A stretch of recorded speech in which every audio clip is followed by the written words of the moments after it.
Toutes mes sœurs aînées étaient dans la trentaine, 32 ans, 34 ans, de belles femmes élégantes, mais personne ne les regardait. Quelle est la signification de cela?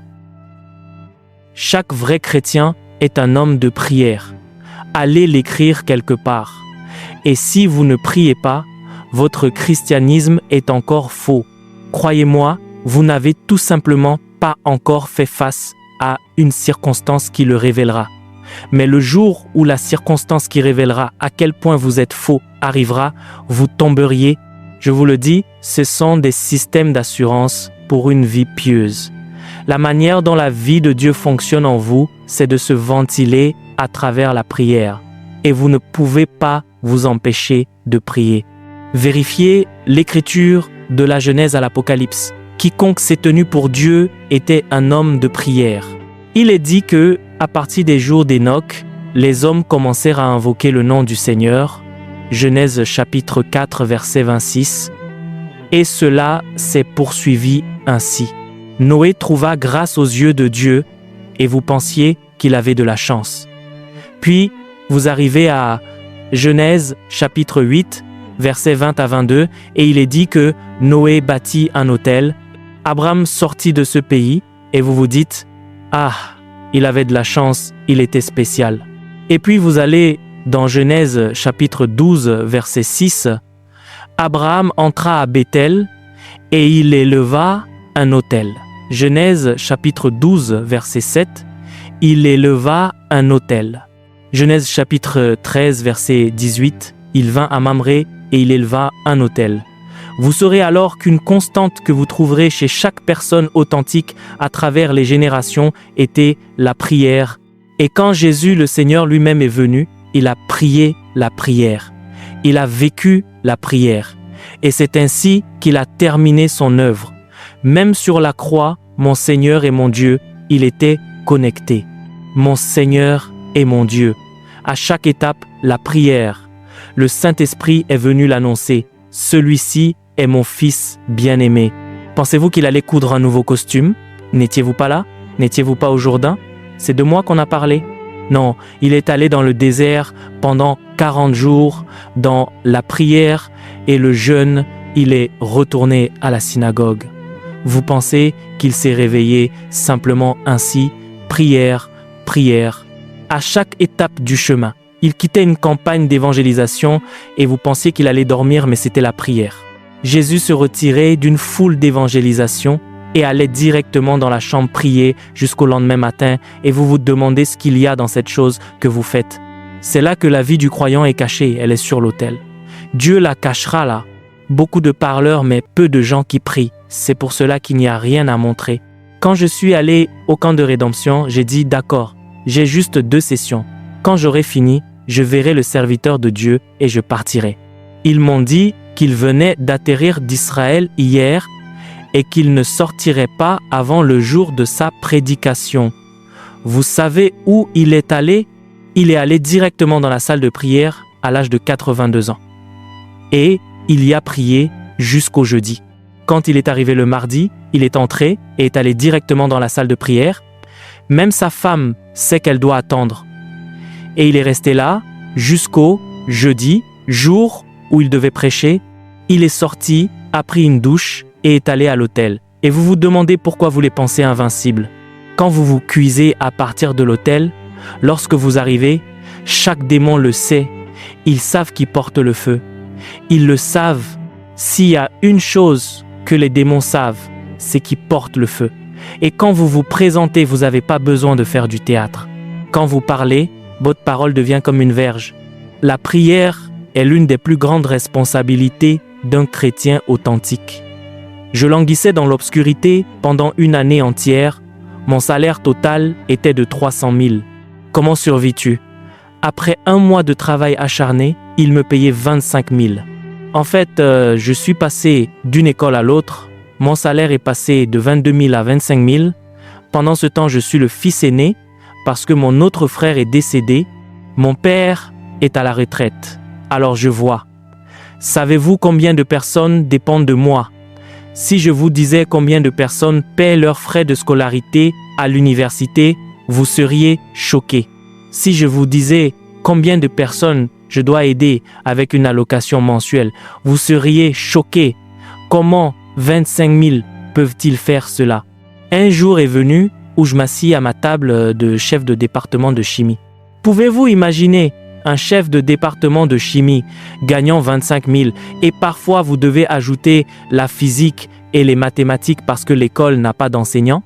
Avant de poursuivre cette vidéo, j'aimerais vous partager quelque chose d'important.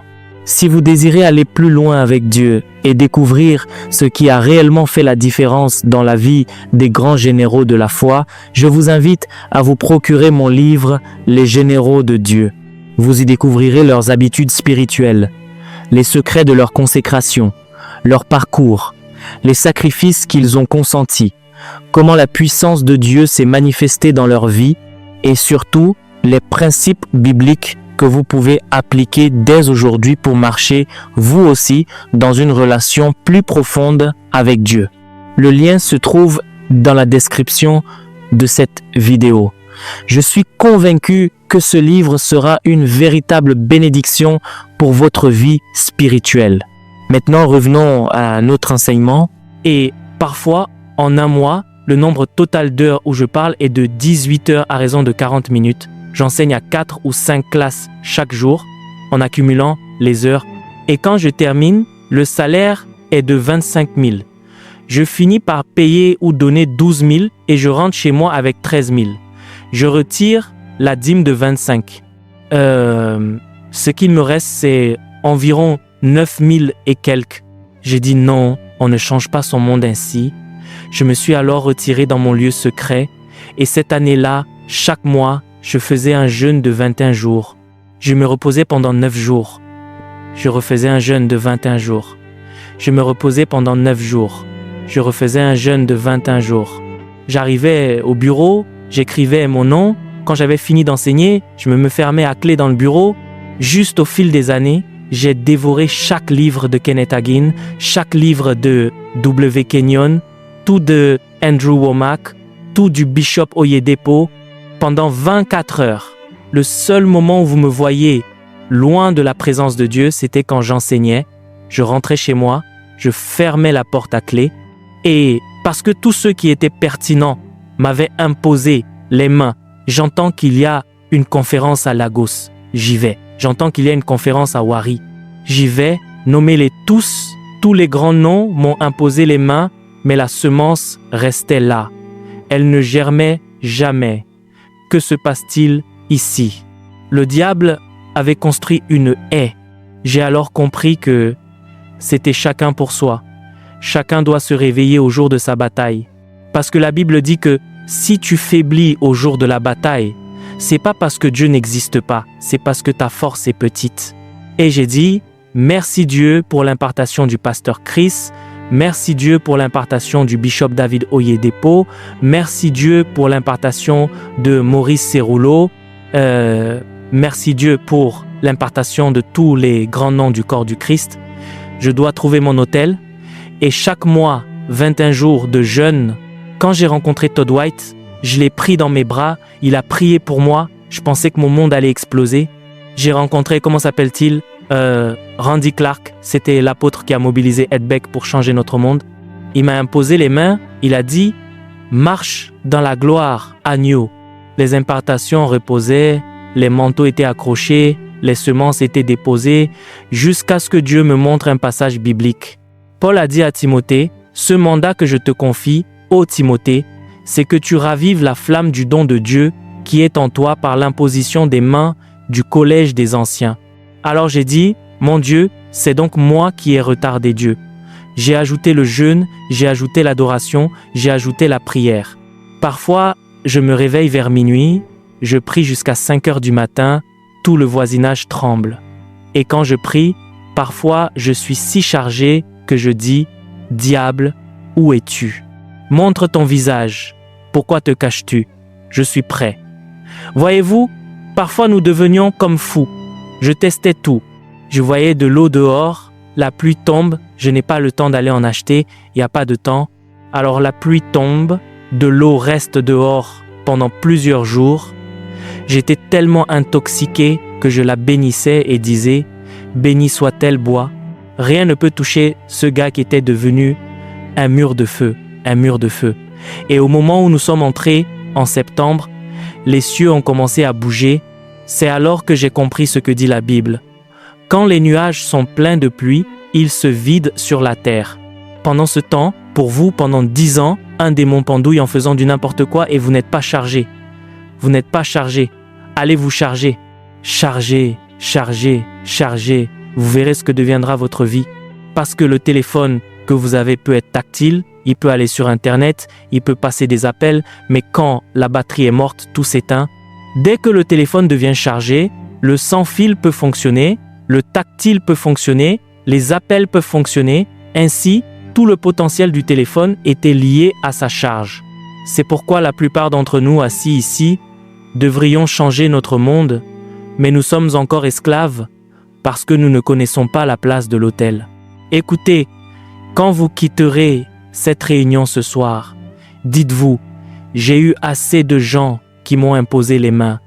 J'ai eu assez d'huile d'onction sur ma vie. Laisse-moi aller à l'autel où les hommes sont cuits. Même Jésus lui-même a dû trouver l'autel. Et si vous y allez, croyez-moi, vous ne le regretterez pas. Une autre version de vous apparaîtra. Quand vos proches vous verront, ils diront « Waouh, cet homme a vu quelque chose ». Vous aimerez vous-même quand vous prierez. Les choses qui détruisent les hommes lorsqu'elles vous affronteront, de nulle part le Saint-Esprit se lèvera au-dedans de vous. Vous le sentirez, quand il se lèvera, vous deviendrez comme un lion. Ce qui intimide les autres, c'est là que vous chargez. Une sagesse viendra à vous et une intelligence viendra à vous.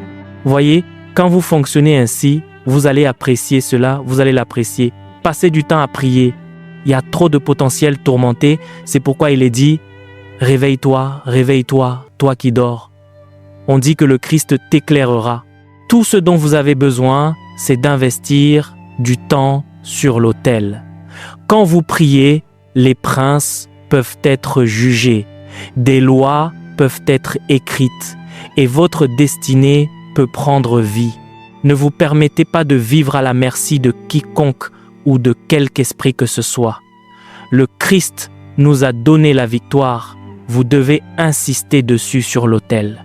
Le 4e but de la prière est la législation et le litige. Asseyez-vous. Ainsi, lorsqu'un croyant commence à mûrir, et si vous trouvez un croyant qui est authentique, une chose que vous trouverez dans sa vie, c'est la prière. C'est pourquoi nous ne l'appelons plus sujet de prière, nous l'appelons vie de prière, parce que lorsque vous êtes vraiment chrétien, il sera difficile de vous passer de la prière. Croyez-moi, trouvez n'importe quel homme qui n'a pas de vie de prière. Dans une très large mesure, son christianisme est faux parce que n'importe quoi peut le faire tomber. Quand un homme brûle pour Dieu, l'un des signes que vous verrez en lui est le signe de la prière.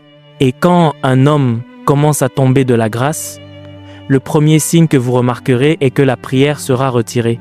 Parce que l'un des plus grands indicateurs et paramètres qui montrent que votre vie est vécue pour Dieu et que cette vie sera passée à prier. C'est ainsi que vous trouverez le vrai chrétien. Si vous rencontrez quelqu'un, peu importe ce qu'il vous dit, si vous ne pouvez pas voir la prière, s'il vous plaît, faites attention. Parce que cette chose n'est pas seulement un rituel religieux, c'est le souffle de l'esprit. Quand un homme aime Dieu, quand un homme est authentique, le Saint-Esprit l'attire. Il ne peut pas rester sans communion avec le Saint-Esprit. Donc, la prière pour lui n'est pas ce que font les chrétiens. La prière pour lui est comme respirer. Parce que chaque jour, chaque heure, le Saint-Esprit continuera à l'attirer. Parce que tout ce que vous aimez et tout ce à quoi votre cœur est connecté vous attirera.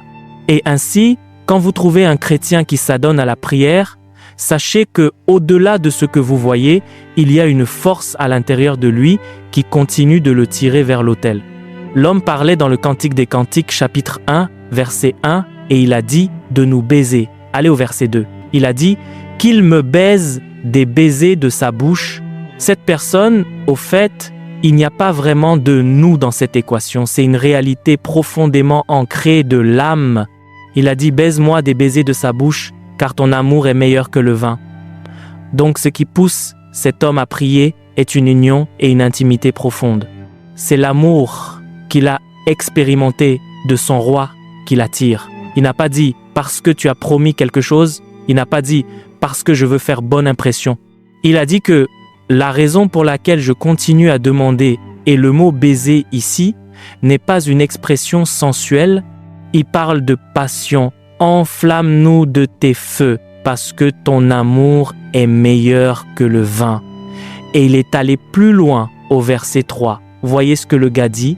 Voyez, quand vous voyez des gens qui ont été baptisés de prière, ils ne peuvent s'empêcher d'éloger Dieu parce qu'ils touchent au parfum du Très-Haut.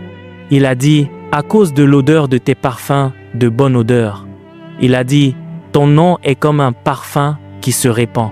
Il a dit que le nom de Dieu, pour lui, est comme un homme qui se tient là, vous ouvrez un fût de parfum et vous le versez simplement. C'est ainsi que la fragrance sort du parfum. Il a dit que c'est comme cela que lorsque vous dites Jésus, pour lui, Jésus n'est pas un nom religieux. Jésus est comme de nombreux fûts de parfum déversés. Ainsi, lorsqu'il entend Jésus, son âme bondit de joie. Lorsqu'il entend Abba Père, son âme est excitée. Lorsqu'il entend quoi que ce soit sur Dieu, cela s'éveille en lui.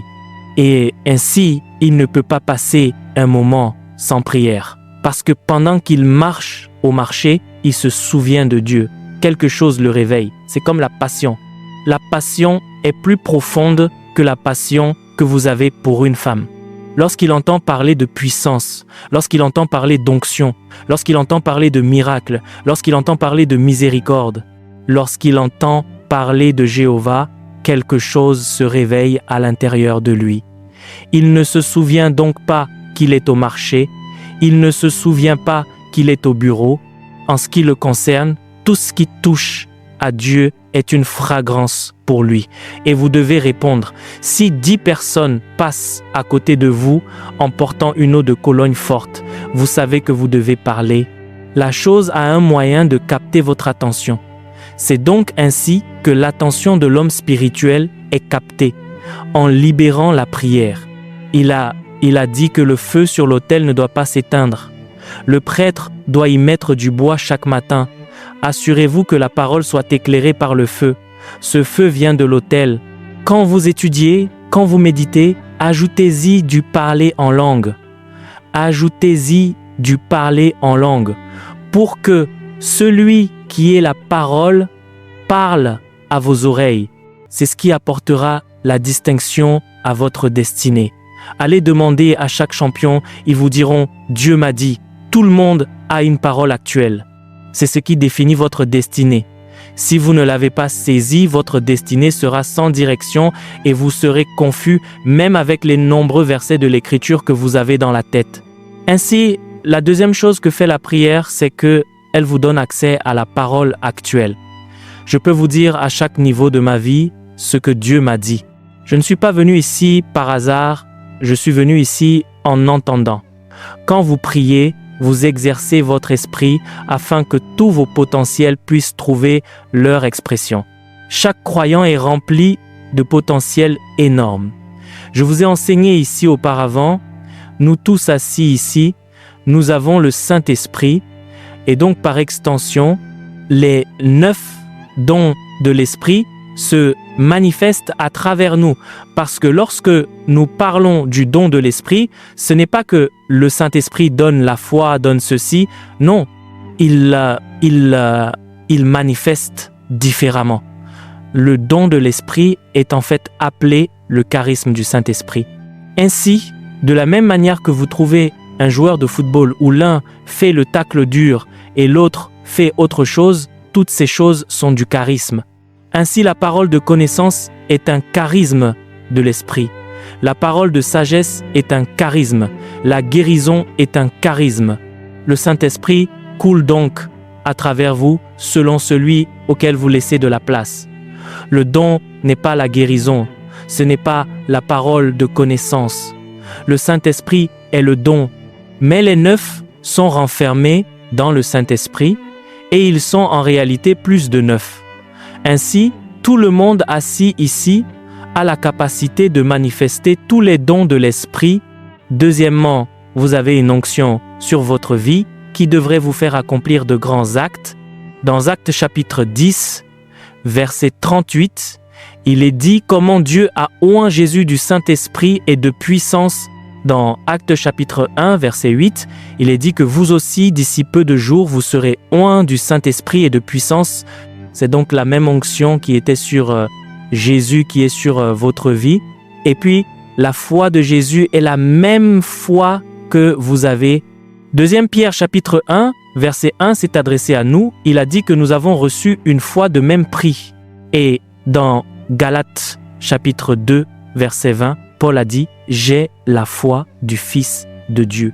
La foi que vous avez maintenant est donc la foi de Jésus. Dans Romains chapitre 12, verset 3, il est dit que Dieu a départi à chacun de nous la mesure de foi dont nous avons besoin pour une destinée glorieuse. Et Dieu ne s'est pas arrêté là.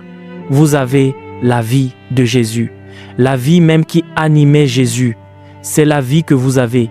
Il est dit que voici le témoignage, 1 Jean chapitre 5, verset 11. Quiconque a le Fils a la vie. Et il a dit, je vous ai écrit ces choses, verset 13, afin que vous sachiez que vous avez la vie éternelle. Vous avez donc la vie de Jésus. Vous avez la foi de Jésus. Vous avez l'onction de Jésus. Vous avez l'esprit de Jésus. Vous êtes tellement rempli de potentiel. Le défi est que vous n'êtes pas exercé. Ainsi, les potentiels ne peuvent pas trouver d'expression. C'est comme un jeune homme qui va à la salle de sport. Il peut y aller tout mince. Donnez-lui 8 mois. Tout ce qu'il a à faire, c'est de soulever de la fonte.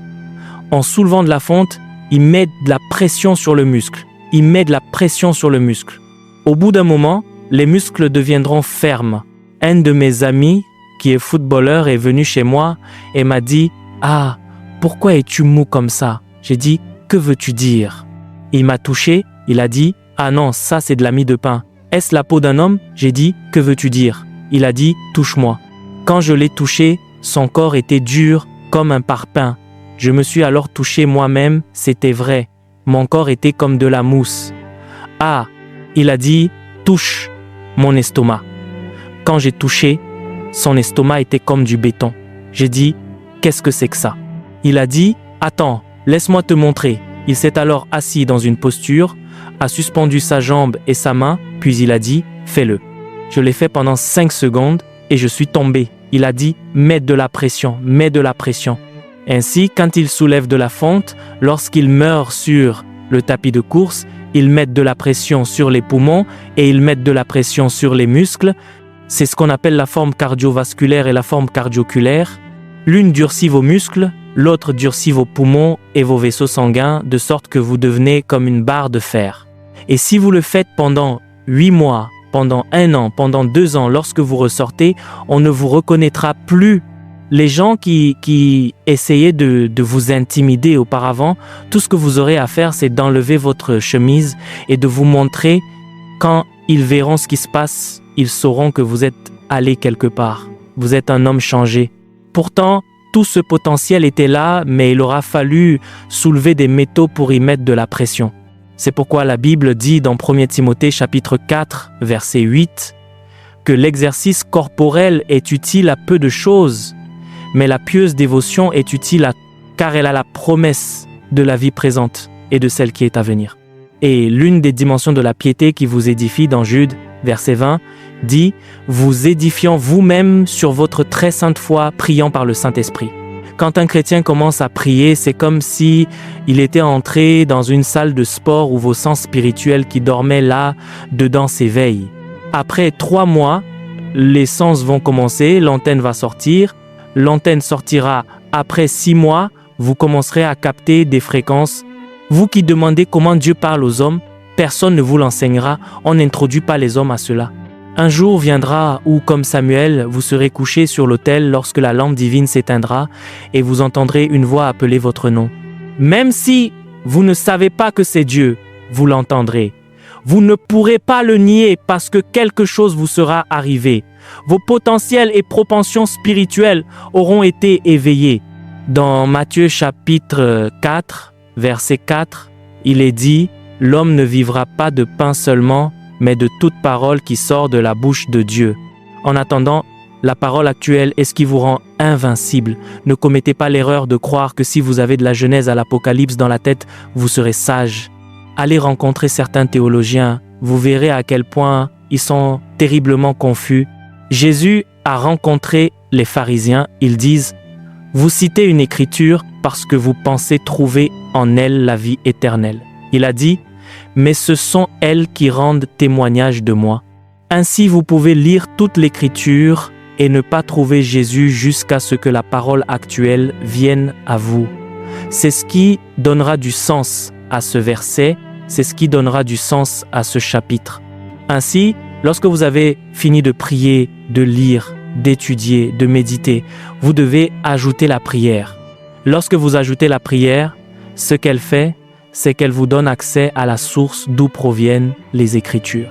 C'est pourquoi 2 Pierre chapitre 1, verset 20 dit « Sachant tout d'abord ceci, qu'aucune prophétie de l'Écriture ne vient d'une interprétation particulière, car c'est poussé par le Saint-Esprit que des hommes ont parlé de la part de Dieu. Ces hommes étaient mus, ils étaient poussés. Ils sont arrivés à un point où ils ont voyagé jusqu'au lieu où demeure la vie. Ils ont donc compris l'Écriture parce qu'ils y ont eu accès dans l'Esprit. Ces gens qui parlaient dans Apocalypse chapitre 1, versets 9 et 10.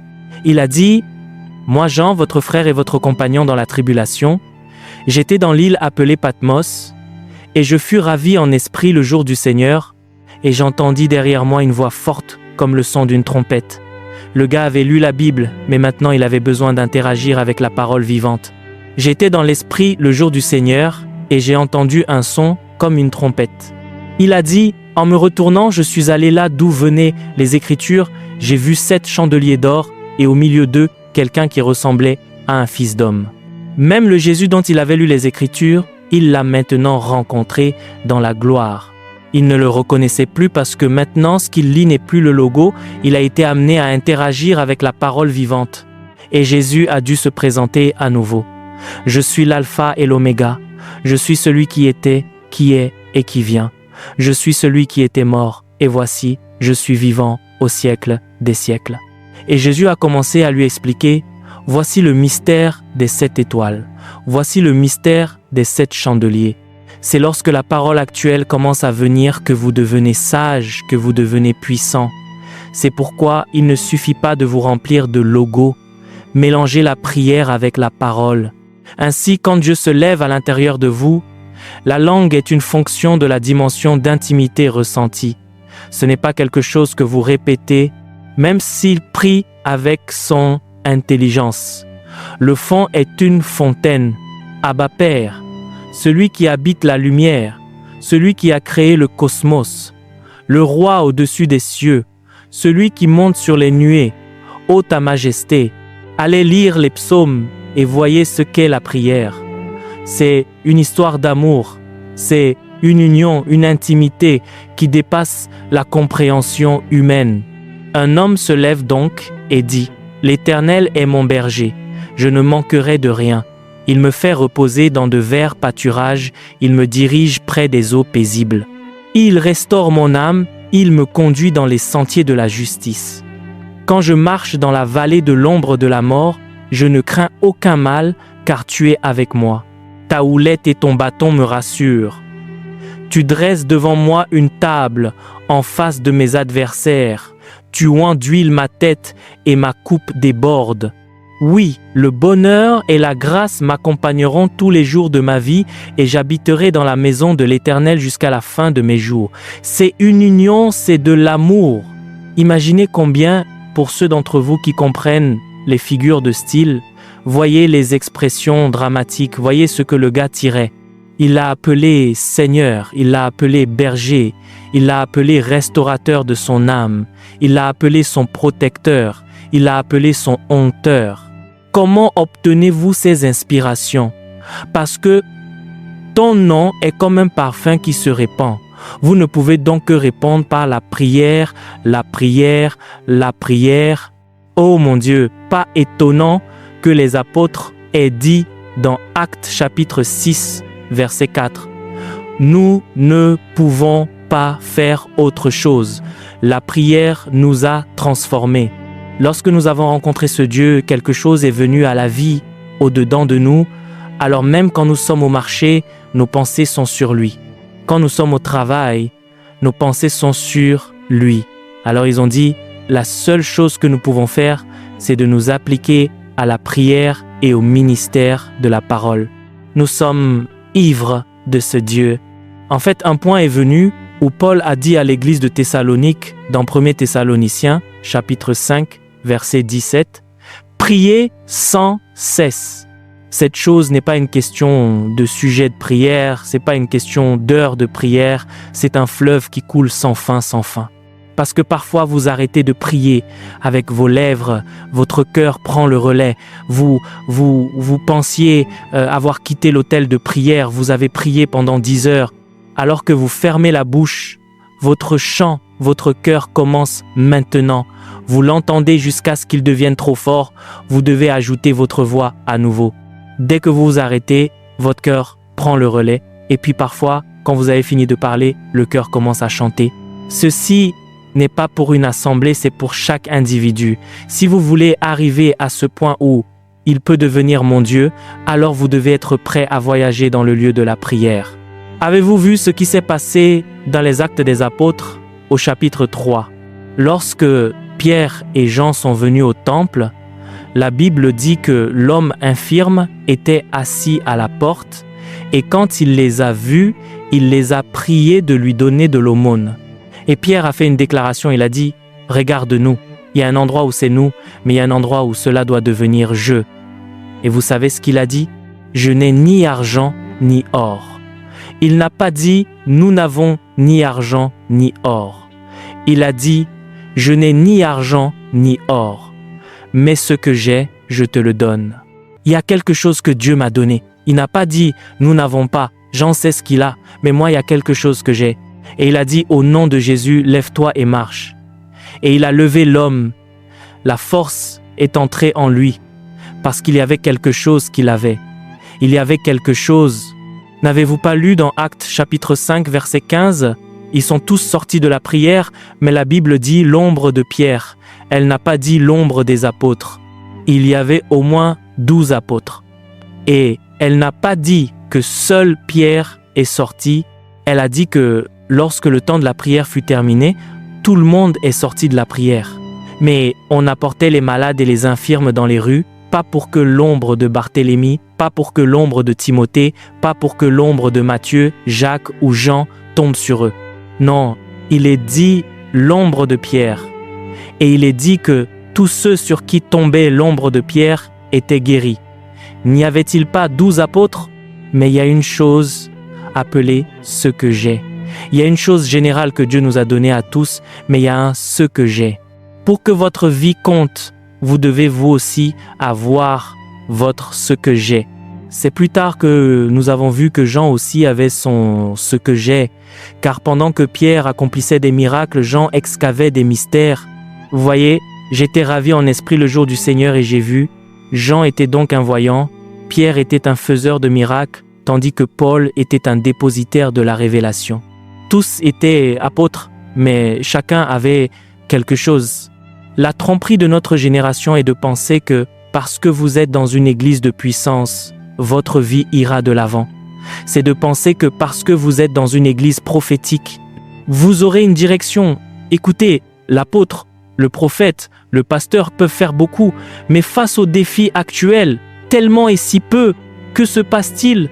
50 000 personnes se rassemblent et on voit 200 personnes sortir en criant « Dieu m'a touché ». Dieu merci, c'est un puissant mouvement de Dieu. Mais que sont 200 personnes parmi 50 000? Connaissez-vous cette probabilité? C'est hautement insignifiant. C'est pourquoi, tout en rendant grâce à Dieu pour ce qu'il a fait, vous devez insister, je dois faire le voyage avec Dieu. C'est ce voyage que le psalmiste a entrepris lorsqu'il a dit « L'Éternel est mon berger ». Je ne sais pas pour Israël, nous sommes tous l'Église, mais pour moi, l'Éternel est mon berger. Pour moi, je ne manquerai de rien. Israël manque peu, être de quelque chose, mais moi je ne manquerai de rien. Pourquoi?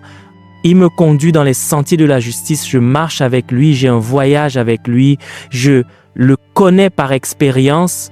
Trop de chrétiens se rassemblent dans une église et parce que nous avons aussi militarisé la doctrine de la couverture spirituelle, nous avons fait de nombreux chrétiens des bébés. Alors les gens ne prient pas, les gens ne jeûnent pas, les gens ne cherchent pas Dieu. Quand vous leur demandez, ils argumentent « j'ai une couverture sur ma tête, j'ai une couverture ». Vous êtes des enfants, vous n'êtes pas prêts à grandir. Vous édifiant vous-même sur votre très sainte foi, priant par le Saint-Esprit. C'est alors que vous saurez qu'il y a une faveur sur votre vie, c'est alors que vous saurez que vous aussi pouvez avoir des visions, c'est alors que vous saurez. Puis-je vous montrer 2 dimensions de force que cet exercice vous donnera. La première est le discernement. Dans Jérémie chapitre 33, verset 3, il est dit « Invoque-moi et je te répondrai. Mais je ne fais pas que répondre. Quand j'ai fini de te répondre, alors je te mène là où les choses sont montrées aux hommes. » Il dit « Je te montrerai de grandes choses, des choses cachées que tu ne connais pas. » Ainsi, lorsqu'un homme commence à prier, après un certain temps, la force qui vient à son esprit s'appelle le discernement. Il commencera à voir les choses dans l'esprit. C'est alors que votre vie ne sera plus guidée par la chance et le hasard. Quand vous voudrez aller à droite, vous saurez, non, c'est la mauvaise direction. Vous lèverez donc la jambe, vous la ramènerez, vous tournerez ici et vous avancerez. La précision viendra dans votre vie. Les gens diront, comment as-tu su? Je ne sais pas comment je le sais, mais mon esprit le sait. Parce que lorsque vous priez, il ne se contente pas de répondre. Il vous montre de grandes et puissantes choses que vous ne connaissez pas. La prière développe donc le discernement. La deuxième chose que fait la prière, c'est qu'elle charge votre esprit. La prière dynamise votre esprit. Il existe une chose appelée l'animation du Saint-Esprit. Parfois, je suis invité à prêcher et je sais que je suis fatigué, je sais que j'ai besoin d'une grande sagesse pour opérer là. Je lis la Bible, je feuillette de ce livre à ce livre, de ce livre à l'autre livre, rien ne vient. Je m'enferme simplement et je charge mon esprit. 1 heure, 2 heures, 3 heures, 4 heures, je me lève, je vais à la réunion, je n'ai rien entendu, mais j'ai chargé, il y a de la puissance ici maintenant. Parfois, lorsque vous montez à l'autel, au moment où vous prenez le microphone, vous entendez « Nous ne voyons plus nos signes ». Un murmure viendra de là-bas, et alors que vous glissez là-dessus, même l'élocution viendra à vous. Vous qui ne saviez pas quoi dire, soudain vous devenez comme un lion. Vos ailes vous viennent et vous vous envolez au-delà de la personne la plus instruite présentement, et ils vous demanderont « Comment savais-tu ces choses ?» Je ne le sais pas, je suis seulement animé. C'est cette force, cette animation qui vous portera pendant de nombreux jours. N'avez-vous pas vu Élie se lever et manger? Le chemin est long. Parfois, en avançant, vous rencontrerez des médisants. Ils tireront des flèches dans votre cœur. Parfois, en avançant, vous verrez des décourageurs. Ils diront des choses qui vous affaibliront. Parfois, en avançant, vous verrez des hommes fermer des portes. C'est pourquoi vous avez besoin de suffisamment d'énergie et le lieu pour construire cette énergie est sur l'autel. Et cette énergie n'est pas de l'ATP, c'est l'animation de l'esprit. C'est comme ce que le militaire appelle le moral quand il veut aller à la guerre. Il sait qu'il a été formé à l'académie, il sait qu'il a livré des batailles auparavant, mais chaque guerre a sa particularité. Et donc avant d'aller à la guerre, grâce à Dieu pour votre entraînement, mais vous aurez besoin de morale pour ne pas être découragé, pour ne pas être brisé. Et parfois, lorsqu'ils sont déjà rangés sur le champ de bataille, ils amènent un orateur. Le travail de l'orateur est de les animer, de les stimuler. Quand l'orateur a fini de parler, vous verrez cette armée qui est manifestement en sous-nombre lever ses épées et dire « Jusqu'à la mort, ils ne réfléchissent plus, ils sont chargés. » Mais quand vous êtes chargé, même votre ennemi saura que c'est fini. Parce que ce qui gagne une bataille, ce ne sont pas les soldats les plus nombreux, ce sont ceux qui ont le plus de morale, ce sont ceux qui sont les plus chargés. Lorsque vous portez une charge suffisante, aucune puissance sur terre ne peut vous faire tomber. C'est ce qui nous enivre. Et lorsque nous heurtons des problèmes, ce que les autres voient comme leur fin, nous le voyons comme une plateforme d'ascension. Il y a des endroits où les hommes entendent les murmures de Dieu. À ce niveau, Dieu parle à tout le monde. Et donc, la deuxième chose que fait la prière, c'est qu'elle vous donne accès à la parole actuelle. S'il vous plaît, asseyez-vous. La troisième chose que la prière fait pour vous, c'est qu'elle engendre la transformation et la transfiguration. Comment pouvez-vous imaginer que les pharisiens, connaissant littéralement chaque verset de la parole, étaient pourtant pleins de chair et d'immoralité, parce qu'ils n'interagissaient pas avec celui dont ils étudiaient la vie.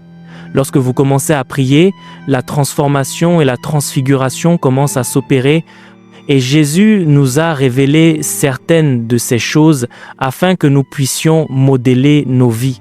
Et pour ceux d'entre vous qui prient, apprenez ces choses afin de savoir sur quoi vous concentrer lorsque vous priez. Lorsque vous priez, votre objectif est de renforcer votre capacité, non de faire de l'effet. 1000 personnes, 1 million de personnes applaudiront pour vous, cela ne veut pas dire que vous valez quoi que ce soit. Ne gâchez pas votre existence. La prière sert à engendrer de la capacité. La prière sert à vous amener à la parole actuelle. Lorsque vous priez, c'est ce que vous cherchez. Nous avons distrait des gens qui, même s'ils veulent prier, le font de manière charnelle parce qu'ils ne savent pas quoi chercher dans la prière. C'est pas un terrain de gymnastique, c'est un lieu pour rencontrer Dieu. Et troisièmement, lorsque vous priez, la transformation et la transfiguration ont lieu. Dans Matthieu chapitre 17, verset 2, la Bible dit qu'après 6 jours, Jésus prit Pierre, Jacques et Jean sur la montagne et il est dit que pendant qu'il priait, l'aspect de son visage changea, ses vêtements devinrent resplendissants et même les vêtements que Jésus portait commencèrent à briller. Jésus connaissait donc la technologie organique de la transformation. Quand un homme commence à prier, les choses commencent à se produire. Et c'est dans le verset suivant de cette écriture que nous avons vu pourquoi la transfiguration avait lieu. Parce que lorsque vous commencez à prier, vous commencez à contempler et quel que soit le domaine ou l'être que vous contemplez, vous êtes transformé dans ce domaine ou cet être. Car la Bible dit que ils lui sont apparus, Moïse et Élie. Il a donc dû prendre sa forme de gloire afin de communier à ce niveau. Il est dit que ce que nous serons n'a pas encore été manifesté, mais nous savons que lorsque cela sera manifesté, nous serons semblables à lui parce que nous le verrons tel qu'il est. C'est pourquoi 2 Corinthiens chapitre 3 verset 18 dit que nous tous qui, le visage découvert, contemplons. Pourquoi notre visage est-il découvert? Parce que nous nous sommes détournés de la loi, nous avons accepté l'évangile. Il dit que nous contemplons maintenant. La contemplation est l'art de la prière où vous tranquillisez votre esprit afin de pouvoir voir ce que Dieu dit, afin de pouvoir voir où Dieu va. L'évangile a retiré le voile, mais la prière vous aidera à contempler. C'est comme le mystère d'une lentille convergente. Ceux d'entre vous qui étudient la physique, lorsque vous prenez la lentille et que vous la réglez, elle atteint un point focal où le rayon du soleil est convergé en une lumière aussi aiguë qu'une aiguille. Cette lumière peut tout enflammer. Vos yeux ont donc été dévoilés par l'Évangile.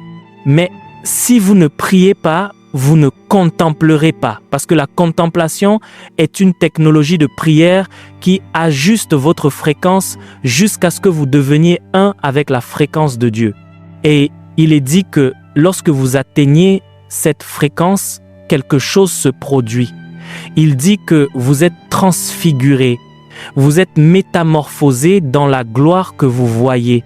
Ainsi, lorsque vous voyez une génération sans Dieu, c'est dans une très large mesure parce que la prière a été retirée. La prière est ce qui fortifie un chrétien. Il a dit que l'exercice corporel est utile à peu de choses. Imaginez tous les bienfaits de l'exercice corporel comparé à ce que vous obtiendrez lorsque vous vous chargez dans l'esprit. Il a dit que c'est peu de choses. Connaissez-vous les bienfaits de l'exercice physique? Lorsque vous faites de l'exercice, vos flux sanguins s'ouvrent pour que le sang puisse bien circuler. Vous n'aurez donc presque pas de problème de pression artérielle, vous n'aurez presque pas de problème d'hypertension. Lorsque vous faites assez d'exercice et que le sang coule vers votre cerveau, cela ouvre votre cerveau pour bien penser. Certaines hormones sont activées lorsque vous faites de l'exercice. Vous constatez que vous êtes plus enthousiaste, et comme vous êtes plus enthousiaste, vous êtes facilement inspiré. Toutes ces choses font partie de l'exercice corporel. Comme si cela ne suffisait pas, lorsque vous faites de l'exercice, le sang circule normalement, cela brise toute tendance aux tumeurs. Vous n'avez donc presque pas de problèmes comme le cancer et toutes sortes de tumeurs, cela nettoie votre corps. Lorsque vous faites de l'exercice, vos muscles se développent, vous êtes en meilleure forme physique. Tous les problèmes de mal de dos, de mal de cou, vous ne les ressentirez pas, même à l'âge de 80 ans. Vous serez fort à 80 ans. Mais il a dit que toutes ces choses réunies, c'est peu de choses. Et vous êtes ici, vous pleurez et vous vous sentez vaincu. Non, vous n'êtes pas vaincu, vous ne vous exercez pas. Allez à la salle de sport de l'esprit. Faites 10 heures de prière pendant 2 mois. Faites 5 heures pendant 6 mois. Faites 17 heures pendant 10 mois et voyez ce qui vous arrive. Les choses que vous appelez un défi, vous vous réveillerez et elles disparaîtront d'elles-mêmes. Je vous le dis, la plupart des batailles que j'ai livrées, je n'ai pas eu à les livrer. Quand je me cuis moi-même et que je sors, c'est là que j'ai su que les démons ont de l'intelligence. Ils savent qui combattre parce qu'ils n'ont pas suffisamment de ressources à gaspiller. Lorsqu'ils savent que vous avez de la charge, ils s'enfuient. Et lorsque vous vous présentez, au moment même où ils apparaissent, la colère, la sainte colère avec laquelle vous répondrez, ils sauront qu'une force est venue. Seigneur, n'as-tu pas vu ce qui est arrivé à Jésus après qu'il a jeûné et prié pendant 40 jours? Le diable est venu pour le faire tomber. Quand il a essayé, il a essayé. La 3e fois, Jésus a dit « Retire-toi de moi ». Il y avait du feu dans l'esprit. L'homme s'est enfui. Si vous ne prenez pas votre envol, vous êtes en danger. Parce qu'il y a des secrets en Dieu qui ne sont pas pour le public. Je vous ai déjà enseigné auparavant sur les tabernacles d'autrefois. Il y a le parvis extérieur où toute l'assemblée se rassemble. Il y a le lieu saint où seul le prêtre peut aller. Le parvis extérieur est éclairé par le soleil. C'est pourquoi vous pouvez venir à l'église et trouver des gens avec des philosophies différentes et des idéologies différentes. Ils sont éclairés par le soleil. La société peut encore les inspirer. Mais lorsque vous allez dans le lieu saint, les rayons du soleil ne sont pas autorisés. Seul le chandelier éclaire les hommes là-bas, la lumière du gouvernement de Dieu. Et il y a encore un autre endroit, plus profond que le lieu saint, qu'on appelle le Saint des Saints. Seul le souverain sacrificateur y entre. Et l'homme qui atteint le Saint des Saints connaît la Shekinah par expérience. Pour lui, ce n'est pas quelque chose qu'il lit dans un livre, c'est un être qu'il rencontre. Et quiconque veut grandir en Dieu et devenir la joie de plusieurs générations doit construire une intimité par la prière. Je vous ai déjà cité le psaume numéro 4, 21. Voyez ce que dit la Bible. Je vais vous montrer comment Dieu devient un Dieu personnel et non un Dieu collectif. Il est dit, « Celui qui demeure sous l'abri du Très-Haut repose à l'ombre du Tout-Puissant. » Il dit « celui » parce que c'est un voyage pour chaque individu. Ce n'est pas nous, ce n'est pas eux, c'est celui qui demeure dans le lieu secret. Et puis voyez le verset 2. Il n'a pas dit « ils diront ». Il est dit « je dis à l'Éternel ». L'Éternel est le Seigneur de tout le monde, mais tout le monde n'a pas nécessairement l'autorité de le dire. Je dis à l'Éternel, il est mon. Il n'a pas dit, il est notre refuge. C'est pourquoi 10 000 personnes peuvent être dans l'église, une personne n'a jamais vu l'affliction, mais vous en voyez 100 autres l'expérimenter, parce que ce n'est pas nous dirons qu'il est notre refuge. Je dis, il est mon refuge. Et puis il est allé plus loin, et mon rempart, c'est cela qui m'a émerveillé, mon Dieu en qui je me confie. Lorsque vous commencez à voyager avec Dieu, il n'est plus seulement le Dieu d'Abraham, il n'est plus seulement le Dieu d'Isaac, il n'est plus seulement le Dieu de Jacob, il n'est plus seulement le Dieu de l'apôtre, il devient mon Dieu. Vous ne vous confiez donc plus seulement dans le Dieu d'Abraham, vous ne vous confiez plus seulement dans le Dieu d'Isaac, vous pouvez désormais dire « Mon Dieu en qui je me confie » et parce qu'il est devenu votre Dieu, vous pouvez définir les différentes dimensions de sa fidélité.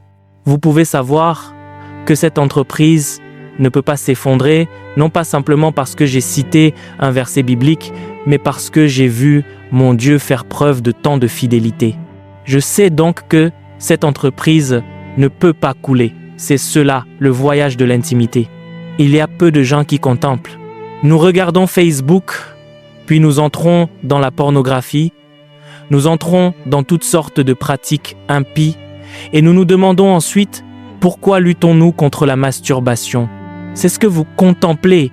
Pourquoi je lutte contre l'immoralité? C'est ce que vous contemplez. C'est la loi, ce dans quoi vous vous immergez et ce qui ressort de vous. Vous ne différez en rien de ce que vous voyez et entendez. Et donc, ce que vous devez faire, c'est de censurer votre atmosphère par la prière. Et lorsque vous la censurez et que ce domaine vous recouvre, vous ne pouvez que vivre selon ce domaine. Ce n'est pas tout le monde qui lutte. Tous ceux qui luttent, luttent parce qu'ils voient et entendent les mauvaises choses. Mais pour ceux qui ont pris la résolution de vivre en contemplant, chaque jour, un nouveau niveau de gloire émane d'eux. Parce que si vous priez, vous verrez. Je vous ai déjà cité Jérémie, chapitre 33, verset 3. Il dit « Invoque-moi, je te répondrai et je te montrerai. Vous ne pouvez pas prier sans voir. » C'est pourquoi, pour certains d'entre nous, nos prières ne se terminent pas avec le temps, elles se terminent avec des visions. Quand je vais prier, je dois voir quelque chose. Parfois, je prie pendant 3 heures, mon esprit vagabonde, je sais que la prière n'a pas encore commencé, je reste là jusqu'à ce que mon cœur devienne silencieux. Et au moment où vous atteignez la fréquence du silence, Dieu commence à parler, les visions commencent à s'ouvrir, et quand vous en sortez, vous serez ce que vous avez vu, vous serez ce que vous avez entendu. C'est ainsi que le christianisme se pratique, et c'est pourquoi la prière est une responsabilité pour chaque homme spirituel. Quiconque prie n'est pas seulement transformé, il est aussi transfiguré. Je vous le dis, vous regardez certaines personnes et vous dites qu'elles ont de la chance. Qui a de la chance? Personne n'a de la chance. Pensez-vous que le diable connaisse quelque chose comme la chance? Qui parle de chance? Le diable veut que chacun d'entre nous soit mort. Il est dit que le voleur ne vient que pour voler, égorger et détruire. C'est cela le plan du diable. Il est dit que le diable rôde comme un lion rugissant, cherchant qui il dévorera. La raison pour laquelle certains d'entre nous sont encore debout, c'est parce qu'il a essayé et qu'il n'a pas pu.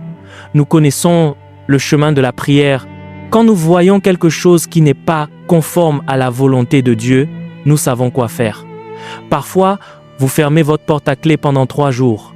Vous insistez pour que cette pauvreté soit brisée, vous insistez pour que cette maladie prenne fin, vous insistez pour que ce blocage dans cette famille s'arrête. C'est lorsque vous gagnez sur l'autel que vous gagnez dans le naturel.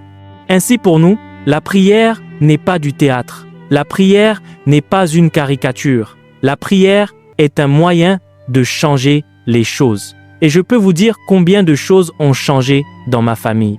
Toutes mes sœurs aînées étaient dans la trentaine, 32 ans, 34 ans, de belles femmes élégantes, mais personne ne les regardait. Quelle est la signification de cela? J'ai alors su qu'un prince avait placé une toile d'araignée là-haut. Voyez-vous, si vous ne savez pas que la prière est un litige, c'est là que vous pouvez faire du spectacle. Pour certains d'entre nous, quand nous prions, nous combattons. Nous sommes donc conscients de nos armes, parce que nous devons faire tomber quelque chose. Une montagne doit tomber. Et j'y ai fait la guerre, j'y ai fait la guerre. Et la sagesse continuait de venir jusqu'au jour où finalement Dieu a parlé. Et lorsque j'ai appliqué cela, je leur ai donné une loi. Parce qu'après avoir fait le litige, vous légiférez. Lorsque vous jugez l'esprit, vous écrivez maintenant votre propre loi. Je leur ai dit, avant que cette année ne se termine, vous serez toutes mariées. Et aujourd'hui, elles sont toutes mariées avec des enfants. Imaginez si nous avions attendu en disant « Si Dieu le veut, cela arrivera ». Nous serions encore en train d'attendre et d'espérer. Mais il y a ceux qui disent « C'en est assez ». Il y a ceux qui disent « Non au diable ». Mais la façon de dire non n'est pas de fanfaronner, c'est de prier. Marchez avec la conscience que vous avez quelque chose en Dieu. C'est le signe que vous avez payé le prix de la prière. Parce que Dieu peut vous confier quelque chose en tant que dépositaire. Enfin, la prière vous donne de l'espace pour participer au monde à venir. Il est dit que pendant que Jésus priait, Moïse et Élie lui sont apparus et ils légiféraient sur des questions des âges à venir, des questions du monde à venir. Lorsque Jean a été ravi au ciel, il interagissait avec des questions des âges à venir. La prière vous rendra immortel, elle vous immortalisera, parce que certaines des choses que vous saisissez sur l'autel et certaines des transactions que vous effectuez, même lorsque vous serez parti depuis longtemps, ces transactions demeureront. N'avez-vous pas lu au sujet d'Abel? La Bible dit que même lorsqu'il était mort, son sang criait depuis la terre. L'homme était devenu un immortel grâce aux interactions sur l'autel, aux transactions sur les autels de Dieu. Si toute votre vie n'est basée que sur le temps, cela signifie que votre vie est courte. Même si vous vivez 100 ans, votre vie est courte. Lorsque les hommes commencent à prier et à traiter sur l'autel, ils finissent par laisser des héritages et des transactions qui sont de nature immortelle. Même lorsqu'ils sont partis depuis longtemps, ces choses demeurent comme un mémorial dans la maison de Dieu. Ainsi, la façon de prolonger votre existence ne passe pas seulement par des compléments alimentaires et de l'exercice physique, elle passe par des investissements sur l'autel. Car pour certains d'entre nous, même lorsque nous quitterons ce monde, le ciel nous reconnaîtra. Et même dans le monde à venir, vous aurez un rôle à jouer. Pourquoi Moïse et Élie viendraient-ils parler à Jésus de ce qu'il ferait dans une génération qui se situait des centaines d'années après leur départ? Parce que les hommes de l'autel ne meurent pas. Ils restent pertinents avec Dieu pour l'éternité. Je ne sais pas quelles sont vos quêtes, mais si vous voulez être éternellement pertinent, la prière doit aller jusqu'à la fondation de votre existence. La prière est une forme d'exercice spirituel qui développe le discernement et la force. La prière est un moyen d'accéder à la parole actuelle de Dieu. La prière est un moyen d'engendrer la transformation et la transfiguration. La prière est un outil de législation et de litige. La prière est un moyen de construire l'intimité avec Dieu. Et la prière est un système pour sécuriser l'immortalité en ce qui concerne l'administration divine. Où vous tenez-vous? Quelle est la hauteur de votre autel?